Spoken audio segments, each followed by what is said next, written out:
오늘은 이 말씀을 가지고 하나님 말씀을 듣는 일에 힘씁시다. 그런 주제로 말씀을 전하겠습니다. 어떤 일에 힘쓰자고요? 하나님의 말씀을 듣는 일에. 이게 굉장히 중요합니다. 우리 인생의 육을 위해서 우리 육신의 갈망이 있죠.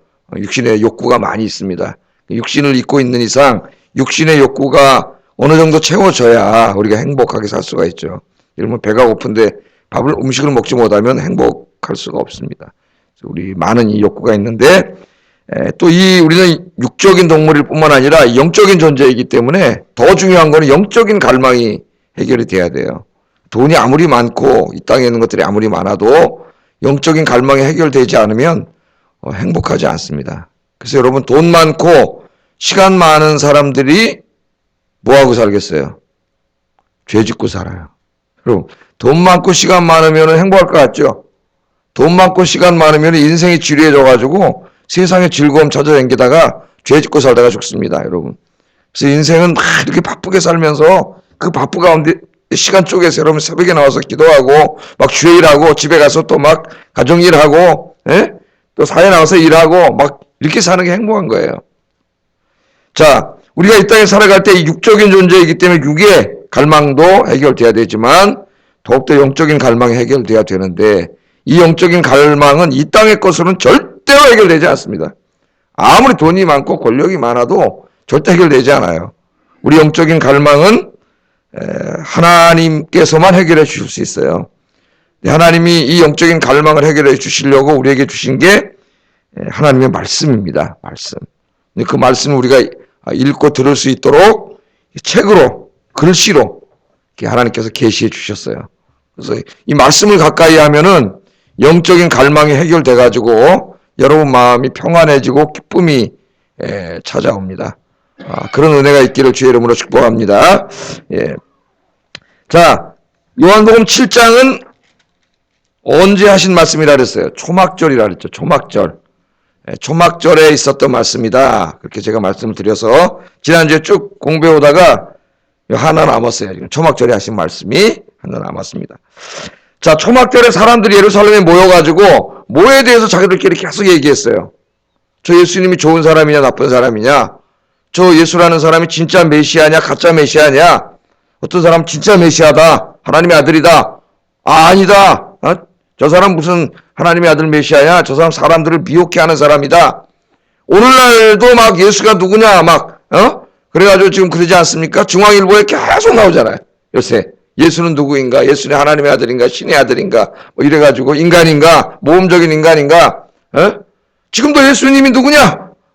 계속 2000년 동안 예수님이 땅에 오신 지금까지 계속 예수님이 누구냐? 그런 논쟁이 계속 여기 되고 있었습니다. 그런 가운데 많은 사람들이 예수님을 메시아로 믿고 막 이렇게 되니까 유대 당국에서 굉장히 긴장을 해가지고 예수님을 안 되겠다, 이거 내버려 두면은, 내버려 두면 큰일 나겠다.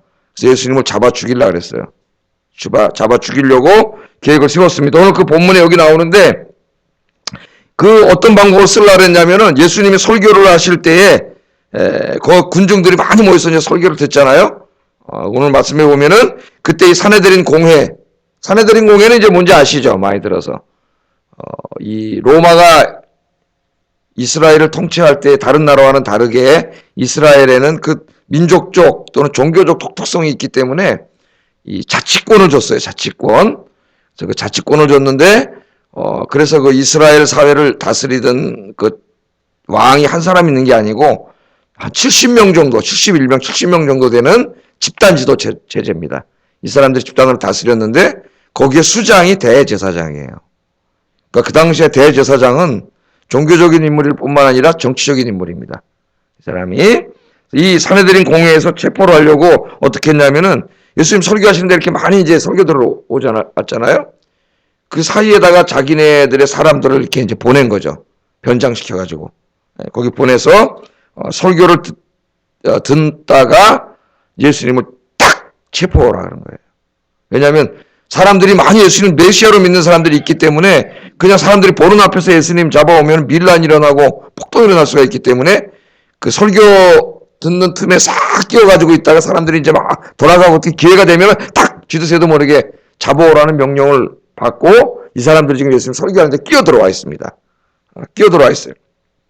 자, 그런데 이 사람들이 예수님을 체포하지 못하고 오늘 말씀에 보면은 산헤드린 공회 앞으로 돌아와요. 잡지 못하고. 왜 체포하지 못했느냐? 46절에 이유가 나옵니다. 예수님을 왜 이 사람들이 체포하지 못했느냐? 힘이 없는 것도 아니고 여러 명이 말이죠. 사람들 돌아간 다음에 탁 잡아갖고 착 끌고 오면 되는데 훈련을 받은 성전 경찰들이에요, 이 사람들이. 근데 못 데려왔어요. 46절 한번 읽어보겠습니다. 시작.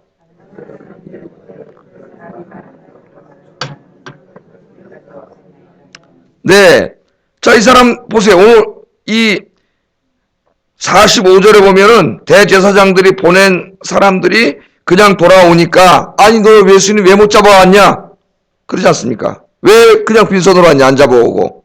그랬더니 하는 말이 그 사람들이 하는 말이 뭐라 그래요? 그 사람이 말하는 것처럼 말한 사람은 이때까지 없었습니다. 네, 이런 설교는 들어본 적이 없습니다. 이 사람들이 와서 그러는 거예요.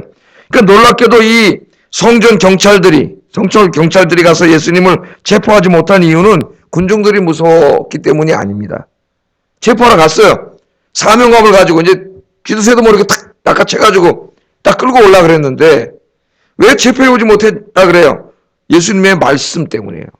예수님의 설교를 듣고 뭐라 했냐면은 우리가 이제까지 진짜 이 땅에 태어나가지고 이렇게 말하는 사람은 들어본 적이 없습니다. 이렇게 말하는 사람은 우리가 이때까지 만나본 적이 없습니다. 그러는 거예요. 그러니까 이 사람들은 그날 들어가서 예수님 잡으려고 어쩔 수 없이 군중 속에 끼어 들어가 있다가 어쩔 수 없이 예수님의 설교를 듣게 된 거죠. 예수님의 이 사람들이 설교를 듣다가 야 이거 참 대단한 분이다. 이분이 정말 메시아구나 이분이. 그렇게 믿으니까 잡을 수가 없는 거예요. 그분을. 갑자기 존경하게 되고 메시아라고 생각하게 되고 그러다 보니까 체포하러 갔는데 잡지 못한 거예요. 그래서 다시 돌아온 거예요. 잡지 못하고 돌아왔어요. 이제 그냥 돌아가서 무슨 일을 당할지 모르는데 명령을 어겼으니까 그런데 그냥 돌아왔어요. 왜 못 잡아왔냐 하니까 우리 이때까지 그렇게 설교하는 사람은 들어본 적이 없습니다. 그렇게 얘기를 하는 거예요. 그럼 자 여러분 보세요. 이 사람들을 이렇게 예수님 잡아가지고 끌고 오려고 막 서슬파는 여러분 그 성전 경찰 무서운 사람들입니다. 지금 우리나라를 말하면 한 정보 요원들이라고 보면 되겠어요. 비밀 경찰들. 지금 무서운 사람들인데 이 사람들이 가서 변화돼가지고 돌아왔어요. 변화돼. 뭐가 이 사람들을 변화시켰어요? 이 살벌한 사람들을. 예수님의 말씀이죠. 하나님의 말씀이 변화시켰어요. 이날 이 사람들의 임무가 뭐냐? 군중들 사이에 끼어서 설교를 들으면서 저 예수님이 지금 설교하는데 뭔가 유대인의 자기들의 율법과 자기들의 관습과 다른 이야기, 율법에 어긋나는 이야기를 하면 그걸 딱 적어놨다가 책 잡아가지고 딱 잡아오는 게 임무였는데 그러니까 설교를 어떻게 해야 돼요? 잘 들어야 되겠죠. 예. 잘 들어야지 설교를. 그래 적어. 그 설교 이게 적는 게 굉장히 중요하죠. 그러니까 적으면서 이제 잘못된 거 무슨 얘기 하나 탁 그러니까 얼마나 정신 차려서 들었겠어요. 한 사람 잡아 죽여야 되는데 나중에 재판도 해야 되는데 당시 이런 얘기 했잖아요. 그 요새 우리나라는 무슨 누가 수첩에다 대통령 얘기한 걸 다 적었다 그래가지고 그게 뭐 몇백 페이지라 그러고 뭐 그러지 않습니까? 예? 이게 막 적어가지고 적으려니까는 들었단 말이에요. 집중해서 설교를. 이게 좀 중요한 걸 여기서 이 말씀을 왜 여기다 성경에다 기록했겠어요.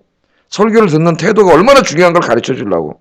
이 사람들은 무슨 예수 믿는 사람도 아니고 설교 끝나면 책 잡아가지고 끌고 가서 죽이려고 지금 숨어있는 경찰들이에요. 경찰들.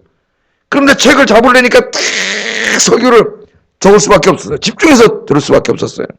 그 예수님이 하나님의 나라에 대해서 막 설교를 하는데 이걸 듣다가 그 설교에 어떻게 됐어요? 변화가 됐어요. 이게 하나님의 말씀이에요. 할렐루야. 여러분, 그러니까 설교를 들을 때 이 말씀을 집중해서 듣는 게 굉장히 중요합니다. 물론 목사는 예수님은 아니기 때문에 예수님만큼 능력이 있지는 않아요. 그러나 예수님께서 그의 영이신 성령을 보내주셔서 주의 종들이 설교할 때에 이 말씀을 통해서 역사하세요. 근데 이 설교를 듣는 데는 이 습관이 굉장히 중요해요. 습관이 앉아있는데. 마귀는 우리의 습관을 가지고 장난칩니다. 습관이. 그래서 우리 옛날에 1대1 이제 한참 하다가 동네가 철거되고 그래갖고 새 가족이 없으니까 이제 1대1 사역을 못했는데 우리 1대1 선생님들이 가르칠 때 점검하는 게 있었죠. 우리 일전 선생님들이 계신데 뭘 점검했어요? 지난주 설교가 뭔지를 점검해요, 선생님들이. 왜냐하면은 교회 와서 예배드리는 첫 예배를 드리는 그 사람들이 그때부터 설교를 집중해서 듣는 것을 습관화시키기 위해서. 그래서 이게 큰 대지라도 이렇게 적어가지고 제목하고 이렇게 나눴지 않습니까? 그렇게 하는 거예요.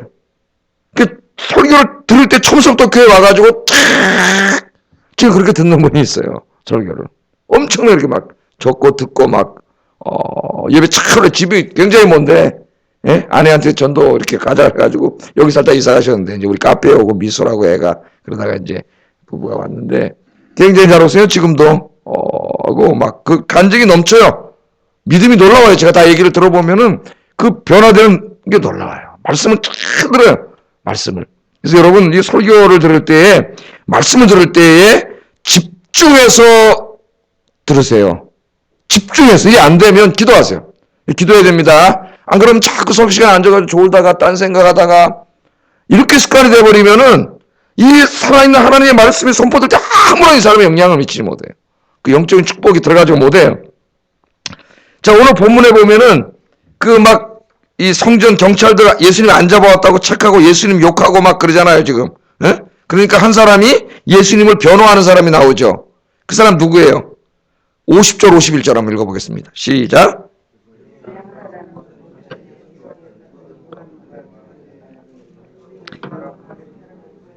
알기 전에 심판하느냐? 그들이 대답하여 이르되 너도 갈릴리에서 왔느냐? 찾아보라. 갈릴리에서는 선지자가 나지 못하느니라. 아멘. 논쟁을 하는데 예수님을 막 욕하고 그러니까 니고데모라고 하는 사람이 근데 그 앞에 뭐가 나와요? 전에 예수님께 왔던 니고데모. 우리 3장에서 공부했잖아요. 예? 유대인 율법의 최고봉, 최고의 학자, 사내들인 공회 회원이죠. 70명 지도자 중에 들어가는 그 사람인데 그러니까 이 사람이 예수 믿기 이 성전 경찰보다도 어떻게 보면은 더 예수 믿기 힘든 사람이에요. 이 사람은 그 모세 율법, 유대교 율법 종교의 최고봉이에요. 학자예요, 학자. 이 사람이 예수 믿는다는 건 불가능한 일이죠. 근데 어느 날 예수님 설교를 자꾸 이렇게 멀찌감치 이렇게 듣다가 영생에 대해서 듣고 우리 요한복음 3장에 보면은 자기는 율법의 전문가고 최고의 학자지만 영생에 대해서 알지는 못해. 그래서 밤중에 그것도 창피하니까 밤중에 몰래 예수님 찾아와가지고 진리에 대한 갈망이 있는 사람이에요. 그래서 그 사람이 복을 받은 거죠. 찾아와가지고 예수님의 말씀을 듣다가 이 사람이 변화돼가지고 오늘 여기 보면은 예수님 변화하는 사람으로 나오고 물론 이때까지는 이 사람이 조금 숨어서 자기가 예수님을 믿는다는 거를 이게 발표하진 않았어요. 이때까지는. 왜냐하면 예수 믿는다는 걸 이야기하는 순간 사내들인 공회에서 나와야 돼요. 쫓겨나요. 근데 나중에 이제 예수님 십자가에서 죽으신 다음에는 빌라도 앞에 와서 그 시신을 갖다 장사를 지내고 그러지 않습니까? 자, 그런데 이 사람이 예수님의 말씀을 듣고 이 사람도 변화됐어. 그 유명한 얘기 3장에 나오죠? 예? 네가 거듭나지 않으면 하나님 나라 못 들어간다 그랬더니 아니 내가 나이가 몇 살인데 어머니 뱃속에 들어가 다시 나옵니까? 이해하지 못했어요. 거듭난다는 말을. 어머니 뱃속에 들어가 다시 태어나는 건지 알았어요. 예수님이 그 거듭난다는 말은 내가 아노센이란 말은 어머니 뱃속에 들어갔다 나온다고 얘기한 게 아니라 위로부터 나야 된다. 위로부터 오는 생명을 얻어야 된다. 하나님 주시는 생명, 성령을 받아야 된다. 성령이 가져오는 네가 생명을 받아야 영생을 얻는다. 예수님의 설교를 들었죠? 성령으로 난 자는 이와 같다. 그러면서 예수님이 바람이 부는 것과 같이 성령은 보이지 않지만 성령이 찾아오면 우리 인생에 이런 변화가 일어난다. 예수님이 설교해 주셨죠? 그러니까 진짜 예수 믿을 수 없는 사람이에요, 이 사람은. 지금으로 말하면은 예를 들면 불교의 최고 권위자라고 생각하면 되겠어요.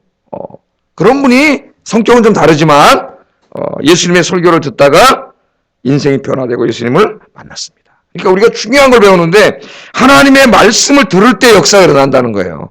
하나님의 말씀을. 그래서 하나님 말씀을 듣는 자리에 우리가 자꾸 와야 돼요. 자꾸 와야 되고 말씀을 들으러 왔을 때는 집중해서 하나님 말씀을 들을 수 있도록 자기를 훈련해야 됩니다. 이게 잘 안 돼서. 오랫동안 습관이 돼가지고 안 듣는 쪽으로 집중이 된 사람은 이 심각해요. 계속 그래, 계속. 왜? 마귀가 계속 그렇게 만들어놔요. 설교를 들을 수가 없어요, 이 사람. 들어오지가 않아, 설교가.